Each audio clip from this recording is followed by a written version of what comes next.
अजूनच शिर्डीत म्हणतात. मी जर मुंबईत गेलो ना तर ही शिवसेना शिर्डीतली फक्त मुंबईत आहे. शिर्डीत त्याला विकीच आहे ना. बापूने सहकारी म्हणतो. बापूला माहिती कोण बरोबर शिर्डी आलं विकीच आहे ना.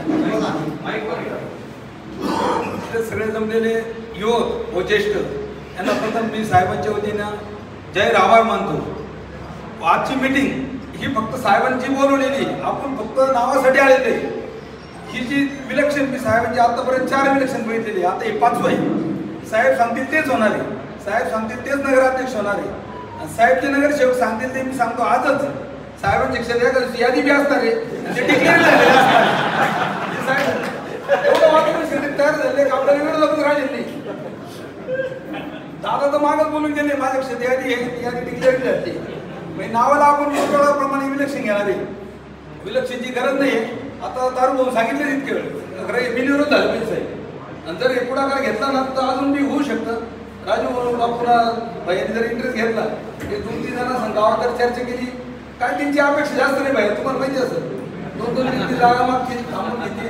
तर आता तुम्ही जी मागणी केली तुम्ही जे बोललं ना ते थांबून घ्या थोडं.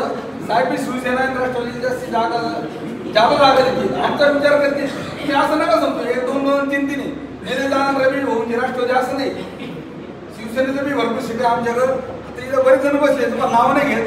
आमच्याकडे त्यांची मागणी शिवसेनेचा आम्हाला मिळाला पाहिजे. साहेब एक विनंती आहे आम्हाला राष्ट्रवादी शिवसेनेला जास्तीत जास्त जागा द्या. आज आम्ही शिंदे साहेबांनी सांगितलं नगर जिल्ह्यात महाआघाडीच होणार. महाआघाडीचं नेतृत्व नामदार साहेब करणार. साहेब ते सांगत तेच होणार. महाआघाडीचे साहेब सांगणार आहे. नगर जिल्ह्याची जबाबदारी साहेबांवर दिली आहे. ते 2.5 वर्ष नगर जिल्ह्याची जबाबदारी साहेबांवर आहे. साहेब जे करतील तेच होणार आहे. त्या सगळ्यांनी आभार मानावे. युवकांना माझी विनंती, युवकांची इच्छा पूर्ण जास्तीत जास्त करण्याचे दादा बोललेले युवकांना आपण जास्तीत जास्त संधी देऊ. सगळ्यांचे मी आभार मानतो पुन्हा एकदा. जय हिंद जय महाराष्ट्र.